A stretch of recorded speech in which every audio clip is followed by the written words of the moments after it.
नमस्कार दोस्तों, मैं आपका दोस्त कहानी वाला आप सभी के साथ फिर एक बार हाजिर हूँ एक नई कहानी लेकर। तो आज की कहानी शुरू करूँ उससे पहले अपनी कुछ जरूरी बातें। यह चैनल ऑडियो बेस्ड है, तो आप जिस भी डिवाइस में इस कहानी को सुन रहे हैं उसे साइड करें, कान में ईयरफोन्स लगाएं और कहानी का लुत्फ उठाएं। दूसरा, यहाँ हम कहानियाँ वैसे सुनते और सुनाते हैं जैसे कि हमारे घरों में सुने और सुनाए जाते हैं। तो चलिए बिना किसी वक्त को गवाए मैं आज की कहानी शुरू करता हूँ। आप मेक श्योर करें कि आप वीडियो को लाइक और चैनल को सब्सक्राइब जरूर कर रहे हैं। हमारा टारगेट है कि हम जल्दी से जल्दी 100 सब्सक्राइबर तक पहुँच सके। तो चलिए बिना किसी वक्त को गवाए आज की कहानी रेडिट से ली गई है। रेडिट पर यह कहानी एक कन्फेशन के तौर पे इंग्लिश भाषा में लिखी गई थी। मैं इसको हिंदी में आपको अनुवाद करके सुनाता हूँ। यह एक कन्फेशन है जो कि एना के द्वारा लिखा गया है। आगे की कहानी मैं एना के पॉइंट ऑफ व्यू से ही आपको सुनाता हूँ। मेरा नाम एना है, मैं मेडिकल की स्टूडेंट हूँ। कॉलेज खत्म होने के बाद मैं कैलिफोर्निया बेस्ड मेडिकल एजेंसीज में जॉब के लिए ट्राई कर रही थी। मेरा बॉयफ्रेंड डेनिस कैलिफोर्निया में ही as a freelancer sound engineering का काम कर रहा था। हम दोनों 3 साल से लॉन्ग डिस्टेंस रिलेशनशिप में थे और हम अपने आगे की लाइफ एक साथ रह के बिताना चाहते थे। किस्मत ने हमारा साथ दिया और मुझे एक जॉब ऑफर मिलती है, और वो भी कैलिफोर्निया में ही। मैं और डेनिस अब अपने लिए एक फ्लैट ढूंढते हैं जहां हम अपने आगे की जिंदगी एक साथ बिताएं। फ्लैट किसी पोर्स एरिया में होना चाहिए और आसपास की सराउंडिंग भी अच्छी होनी चाहिए। ऐसे हम डिसाइड करते हैं कि कुछ दिन ट्राई करेंगे और एक अच्छा फ्लैट ढूंढेंगे। कुछ दिन ट्राई करने के बाद हमें बहुत सारे होम ब्रोकर्स मिलते हैं और उनकी मदद से हम एक पॉश एरिया में अपने बजट में एक अच्छा घर ढूंढ भी लेते हैं जो कि विंडो फेसिंग था। सामने बड़े बड़े अपार्टमेंट थे, पूरा सराउंडिंग बहुत ही नीट और क्लीन था। हमें हमारे मन मुताबिक फ्लैट मिल चुका था। बिना ज्यादा वक्त को गवाए हुए हम दोनों उस फ्लैट में शिफ्ट हो जाते हैं। हम दोनों अपने आगे की जर्नी के लिए बहुत ज़्यादा खुश थे क्योंकि हम 3 साल बाद एक छत के नीचे थे और हम अपने आगे की ज़िंदगी को लेकर डिस्कस कर रहे थे। डेनिस मुझसे बता रहा था कि कैसे उसे एक बहुत बड़ा प्रोजेक्ट मिला है और इस प्रोजेक्ट के ख़त्म होने के बाद उसे इतने पैसे मिलेंगे कि वो अपनी फेवरेट कार ले सकता है। मैं भी उससे एक डॉग लेने के बारे में बात कर रही थी। हम दोनों काफ़ी खुश थे। हम अपने इस छोटे मोमेंट को सेलिब्रेट करने के लिए एक एक बियर की बोतल हाथ में लेके बैठे थे और आपस में अपने फ्यूचर के बारे में बात कर रहे थे।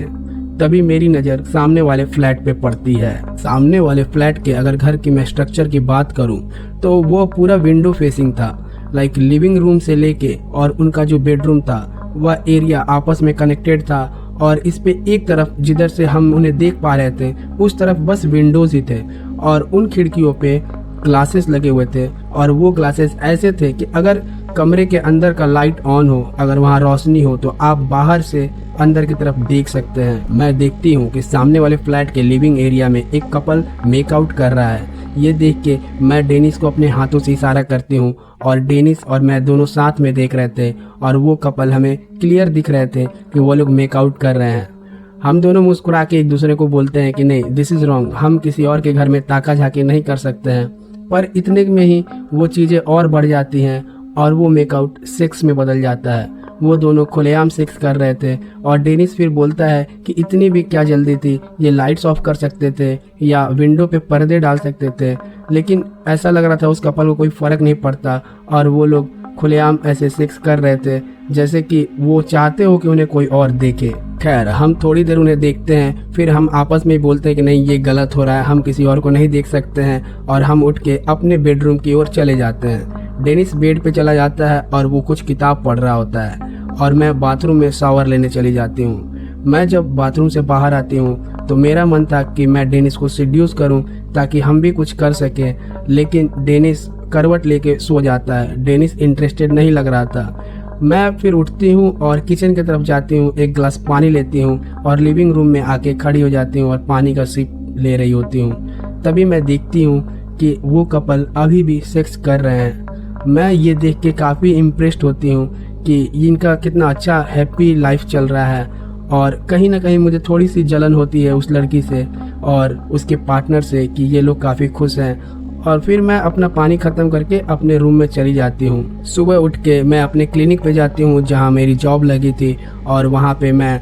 सबसे मिलती जुलती हूँ। मेरा सबसे इंट्रोडक्शन कराया जाता है, मुझे एक अच्छे से काम बताया जाता है कि ये मेरा काम है, और मैं वो सब कुछ करके फिर शाम तक घर को लौटती हूँ। डेनिस घर पे ही होता है क्योंकि वो एक फ्रीलांसर था और वो घर से ही काम कर रहा था।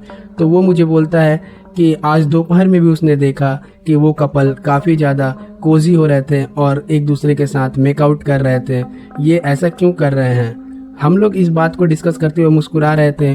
तभी मेरी नज़र फिर उस फ्लैट पे जाती है। उसके अंदर के लाइट्स ऑन होते हैं, हम उन्हें देख पा रहे थे, और वो हमारे देखते देखते फिर सेक्स करना स्टार्ट कर देते हैं। ये देख के मैं भी थोड़ी सी सीड्यूस्ड हो गई थी, और मैं भी चाहती थी कि मैं डेनिस के करीब आऊँ और डेनिस और हमारे बीच भी कुछ हो। मैं डेनिस को इस बात के लिए तैयार करने की कोशिश करती हूँ। डेनिस और हम ट्राई करते हैं, पर हमारा सेक्स उनके जितना मज़ेदार नहीं था। वो अभी भी कर रहे थे और हमारा ख़त्म हो चुका था। ये चीज़ देख के मेरे मन में हल्की सी जलन तो होती है उस कपल के प्रति कि वो लोग कितना अच्छा उनका मैरिड लाइफ या अगर लिव इन रिलेशनशिप है तो कितना अच्छा जा रहा है, और मेरी इंटरेस्ट इस कपल में काफ़ी ज़्यादा बढ़ जाती है। धीरे धीरे मुझे एक गंदी आदत लग जाती है। मैं जब भी घर में होती हूँ मैं उस कपल को स्टॉक कर रही होती हूँ, मैं उन्हें देख रही होती हूँ। मैं अपने कमरे का, अपने जो घर का लाइट्स ऑफ रखती हूँ ताकि वो हमें ना देख पाए कि हम उन्हें देख रहे हैं। वैसे डेनिस का इंटरेस्ट इसमें कुछ ज़्यादा नहीं था, पर मैं ज़्यादा इसमें इंटरेस्टेड थी और मैं उन्हें हमेशा देख रही थी। मैं जब भी घर में होती मैं उन्हें देख रही थी। मैंने एक बाइनाकुलर भी ले लिया था जिसकी मदद से मैं उसे क्लियर देख पाऊँ, और मुझे पता नहीं क्या हो रहा था, पर मैं उन कपल में बहुत ज़्यादा इंटरेस्टेड हो चुकी थी। रोज की तरह एक शाम को मैं और डेनिस अपने लिविंग एरिया में बैठ के उस कपल को देख रहे थे। तभी ऐसा लग रहा था जैसे कि उनके बीच कुछ बहस हो रही हो। तो मैं अपने बाइनोकुलर नीचे रखते हुए डेनिस को बोलती हूँ, मैं चाहती हूँ कि मैं उन्हें सुन सकूँ। तो डेनिस इस पे मुस्कुराता है और बोलता है कि तुम कुछ ज़्यादा ही इंटरेस्टेड हो रही हो इन चीज़ों में, छोड़ दो ना। अगर उन्हें पता चल गया कि हम उन्हें देख रहे हैं तो हम पे एक लीगल एक्शन लिया जा सकता है, हम पे पुलिस केस भी हो सकता है। हम दोनों ही मुस्कुराते हैं और अपने कमरे में चले जाते हैं। हमारी ज़िंदगी नॉर्मल चल रही थी, हम दोनों आपस में काफ़ी खुश थे, या ऐसे कहूँ कि मैं सेटिस्फाइड थी अपने लाइफ से। मेरा एक बॉयफ्रेंड था, एक अच्छी जॉब थी, पर कहीं ना कहीं मुझे उन कपल की तरह एक लाइफ चाहिए थी जो कि देखने में काफी कूल लग रही थी। अगले दिन मैं और डेनिस अपने कुछ दोस्तों से मिलने वाले थे। एक गेट टुगेदर था, हम बाहर एक रेस्टोरेंट में मिलने वाले थे। हम लोग वहां जाते हैं और मैंने ये बात छेड़ी कि हमारे सामने एक कपल रहता है, उनकी लाइट्स हमेशा ऑन रहती है, उनके ग्लासेस के बाहर से हम उन्हें देख पाते हैं। फिर ऐसा लगता है कि उन्हें फर्क नहीं पड़ता है और वो रोज ऐसी सेक्स स्टफ करते हैं और हम उन्हें देख पाते हैं। तो उस पे हमारे सारे दोस्त हंस पड़ते हैं और डेनिस बताता है कि कैसे मैं उनको सुनना भी चाहती हूँ, क्योंकि वो फ्लैट थोड़ी दूरी पे था तो उनकी आवाज़ तो नहीं आती थी पर हम उन्हें देख पाते थे। और मैंने पिछले शाम को इसे बताया था कि मैं उसे सुनना चाहती हूँ, तो डेनिस मेरा मजाक बना रहा था कि ऐना चाहती है कि वो उन्हें सुन पाए। तभी उनमें से एक डेनिस का फ्रेंड था जो डेनिस के साथ कॉलेज में था, वो बताता है कि डेनिस ने एक प्रोजेक्ट बनाया था जिसमें लेजर लाइट की हेल्प से वो अपने एक प्रोफेसर को स्टॉक करता था और उनकी बातें सुनता था। मैं ये सुन के काफ़ी शौक होती हूँ और मैं डेनिस को इसके लिए फोर्स करती हूँ, उसे मनाती हूँ कि वो यहाँ भी ऐसा कुछ बनाए, जिस पे डेनिस बोलता है कि नहीं, ये इलीगल है, हम ऐसा नहीं कर सकते हैं। पर मेरे बहुत ज़्यादा बोलने के बाद और बहुत रिक्वेस्ट करने के बाद डेनिस इसके लिए तैयार हो जाता है। वो मुझे बताता है कि उसके लिए हमें उनके घर में एक मिरर लगाना होगा, जिस मिरर से लेज़र लाइट रिटर्न वापस आए ताकि हम उसकी फ्रीक्वेंसीज को मैच करके सुन पाए कि वो क्या बातें कर रहे हैं। तो उसके लिए हमें उनके घर में घुसना पड़ेगा, तभी हमें पता चल पाएगा कि वो क्या बातें कर रहे हैं। ये सुन के मैं काफ़ी एक्साइटेड हो जाती हूँ और मैं कैसे भी उनके घर में मिरर लगाने के तरीके सोचने लगती हूँ। इसी दौरान पता चलता है कि वो कपल एक दिन एक एनिमल थीम पार्टी प्लान करते हैं, जिसमें जो भी इनवाइटेड है और नॉट इनवाइटेड है वो बस एक एनिमल के तौर पे बन के अंदर जा सकता है। सबको कोई ना कोई तरह का एनिमल बनना था। तो हम भी इस पार्टी में स्नीक करने की ट्राई करते हैं कि क्यों ना हम ऐसे बिना बुलाए वहाँ पे जाएं और वहाँ जाके एक मिरर प्लेस कर दे जहाँ से हमें फ्रीक्वेंसीज वापस मिल पाए लेजर लाइट की। मैं डेनिस को इसके लिए तैयार कर लेती हूँ और हम दोनों अपना थीम उठाते हैं, एक ड्रेस पहनते हैं, अपना चेहरा कवर करते हैं, और उस पार्टी में घुस जाते हैं। उस पार्टी में घुसने के बाद हम अपने परफेक्ट जगह पे वो मिरर को प्लेस करते हैं और वहाँ से जल्दी से निकल आते हैं। अपने घर में वापस आके बाकी का जो सेटअप था वो डेनिस करता है कि कैसे वो उनकी बातें सुन पाएगा। अगले दिन जब मैं काम से वापस लौट के आती हूँ तो देखती हूँ कि डेनिस का सेटअप पूरा हो चुका था और अब हम उनकी बातें सुन सकते हैं। तो डेनिस ने एक ट्राई लिया और वो सुनने का कोशिश कर रहा था कि वहाँ क्या बातें चल रही हैं। मैं अपना बाइनोकुलर उठा के उनके घर में देख रही थी तो ऐसा लग रहा था कि उनके बीच कुछ झड़प हो रहा है, कुछ बहस हो रहा है। उसी दौरान डेनिस माइक ऑन करता है और हम वहाँ से सुनना स्टार्ट करते हैं। तो उनके बीच बहस ही हो रही थी और झगड़े का मुद्दा था कि उसमें जो वाइफ थी उसको ऐसा लग रहा था कि उसका हस्बैंड उस पर चीट कर रहा है। डेनिस ने तुरंत से स्पीकर ऑफ कर दिया और मुझे भी ऊंची आवाज में बोला कि हमें ऐसे किसी और के लाइफ में नहीं झांकना चाहिए। उनके बीच में बहस चल रही है और हम यहाँ एंटरटेनमेंट के लिए उन्हें देख रहे हैं, ये बिल्कुल गलत है। अगर उन्हें ये बात पता चली तो हम पे पुलिस केस भी हो सकता है। डेनिस गुस्सा करके बेडरूम में चला गया और मैं वहाँ बैठी रही। मैं खुद को रोक नहीं पा रही थी, मैं अभी भी देख रही थी और मैं हेडफोन्स लगा के उनकी बातें सुन रही थी। ऐसा लग रहा था जैसे कि लड़की लड़के को धमकी दे रही थी कि वो उसे छोड़ के चली जाएगी और पता नहीं क्यों मेरे मन में इस बात को सुन के थोड़ी थोड़ी खुशी हो रही थी कि ये कपल सेपरेट हो जाए। मैं ऐसे तो जाहिर नहीं करना चाहती थी पर मुझे ये चीज अच्छी लग रही थी कि ये कपल सेपरेट हो जाए। मैं उन्हें सुन ही रही थी कि डेनिस वापस से लिविंग रूम में आता है और मुझे देख के डांटने लगता है कि अभी भी तुम सुन रही हो, ये बहुत गलत हो रहा है, ऐसा नहीं होना चाहिए। मैं तुरंत ही हेडफोन्स उतारती हूँ, बाइनोकुलर साइड करती हूँ और अपने कमरे में चली जाती हूँ। एक दिन की बात है कि मैं छुट्टी पे थी और पूरे दिन घर पे ही रहती हूँ। मैं अपने लिविंग रूम में बैठ के उस कपल के घर में देख रही थी अपने बाइनोकुलर से और मुझे वहाँ कोई दिखाई नहीं दे रहा था। मुझे लगा कि हो सकता है उनकी भी छुट्टी और वो कहीं वैकेशन पे गए हो। तभी मुझे दिखाई पड़ता है कि उसमें जो लड़का होता है वो घर में इंटर करता है और उसके साथ एक दूसरी लड़की होती है। ये देख के मैं काफ़ी एक्साइटेड हो जाती हूँ और कुछ ही देर में वो लोग मेकआउट करने लगते हैं और वो मेकआउट धीरे धीरे सेक्स में बदल जाता है। ये देख के मेरे तो रोंगटे खड़े हो जाते हैं। मैं काफ़ी एक्साइटेड थी कि ये मैंने आज क्या देख लिया और मैंने उस दिन सुन भी रखा था कि उसकी वाइफ उस पर चिल्ला रही थी कि तुम मुझ पे चीट कर रहे हो और आज मैंने ये देख लिया। मैं कैसे भी उसकी वाइफ को ये चीजें बताना चाहती थी, पता नहीं मुझे क्या हो गया था पर मैं कैसे भी चाहती थी कि उसकी वाइफ को इसके बारे में पता चले कि ये उस पे चीट कर रहा है और वो लोग अलग हो जाएं। मैं अब इसके लिए तरीके ढूंढने लगी। मैं डायरेक्ट जाके तो उन्हें बता नहीं सकती थी पर कुछ तो तरीका होगा जिससे मैं उसकी वाइफ को बता सकूं और उसे एक सॉलिड प्रूफ दे सकूं कि उसका हस्बैंड उस पर चीट कर रहा है। मैंने अब उन पे नज़र रखनी शुरू कर दी। मैं उन पे अब काफ़ी ज़्यादा नज़र रख रही थी।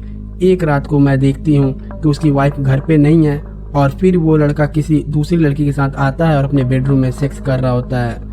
मैं सब कुछ देख रही थी।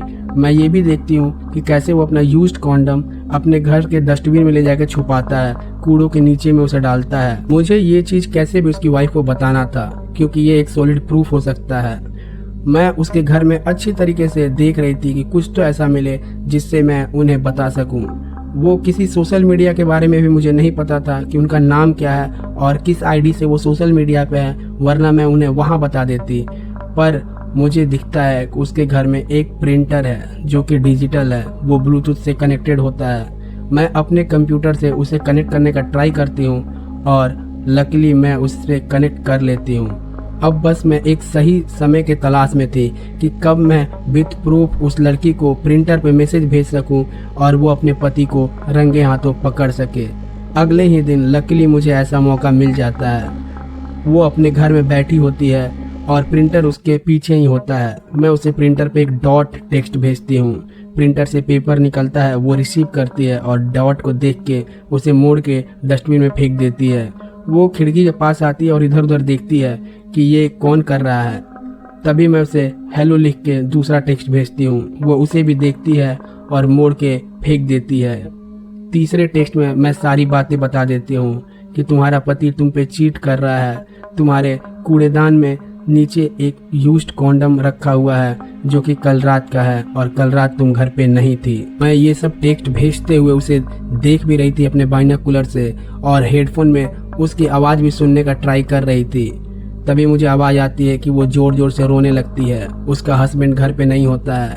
मैं उसके पास जाना चाहती थी और उसे सब कुछ अपने मुंह से बताना चाहती थी, पर मैं ऐसा नहीं कर सकती थी। मैं देखती हूँ कि वो औरत बेतहासा रो रही है। ये चीज कहीं ना कहीं मुझे एक खुशी दे रही थी, जो कि नहीं होना चाहिए था। मुझे तो इस पे दुख महसूस करना चाहिए था कि एक कपल जो दिखने में इतना कूल है, वो अब सेपरेट हो जाएंगे या उनके बीच चीजें खराब हो गई। पर पता नहीं क्यों ये करके मुझे काफी अच्छा लग रहा था। तभी मेरा गेट खुलता है और डेनिस अंदर आता है। मैं हड़बड़ाहट में बाइनोकुलर को छिपाती हूँ और हेडफोन को निकाल के फेंक देती हूँ, और फिर मैं डेनिस से पूछने लगती हूँ कि उसका दिन कैसा था, वो बाहर गया कैसा रहा। हम लोग आपस में बात करने लगते हैं। हम बात करते करते अपने बेडरूम में जाते हैं और सो जाते हैं। अगली सुबह जब मैं उठती हूँ तो फिर उस सामने वाले फ्लैट की तरफ देखने का ट्राई करती हूँ बाइनोकुलर की मदद से, और अभी मुझे उस घर में कोई दिखाई नहीं दे रहा था, ना ही लड़का और ना ही लड़की। पूरा घर खाली था।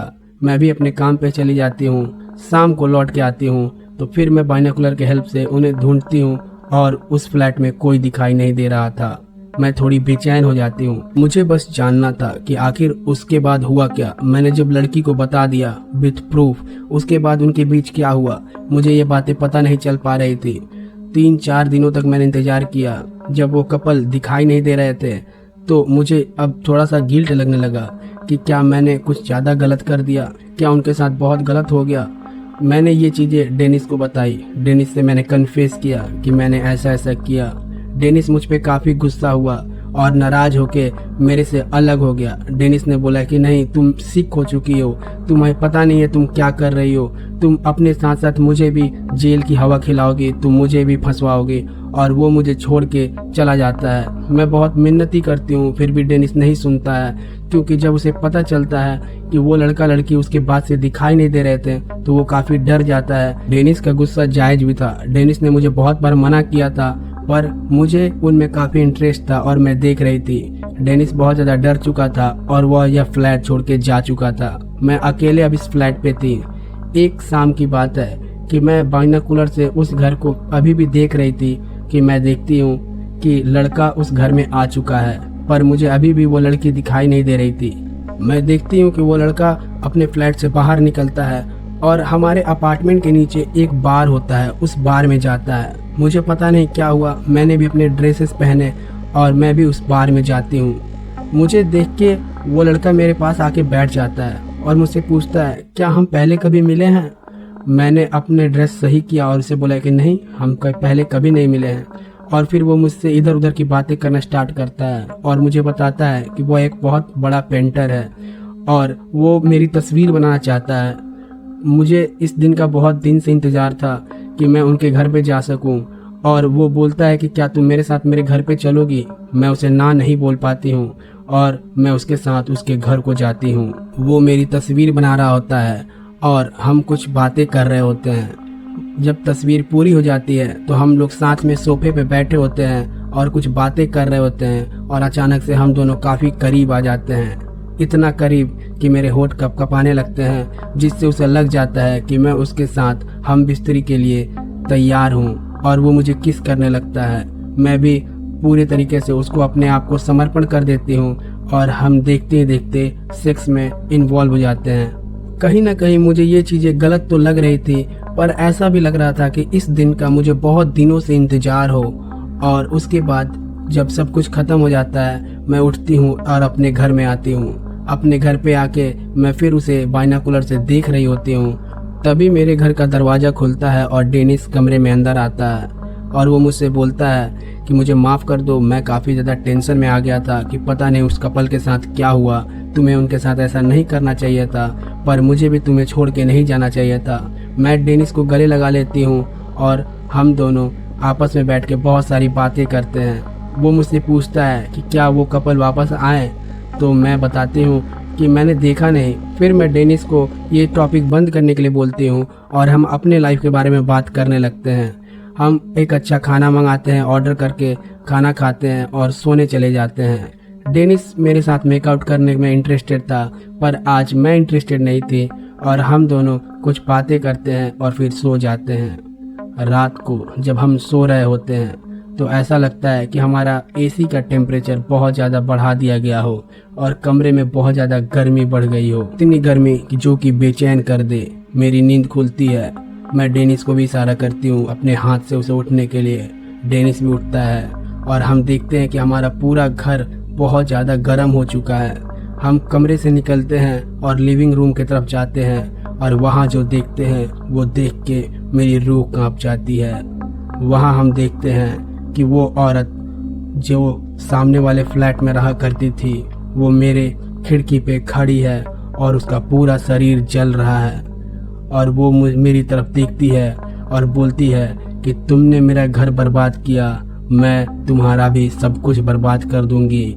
और देखते ही देखते वो डेनिस की तरफ बढ़ती है। इससे पहले कि हम कुछ समझ पाएं वो डेनिस को पकड़ती है और 16वीं मंजिल से खिड़की से बाहर फेंक देती है। सेकंड के अंदर डेनिस की मौत हो चुकी थी।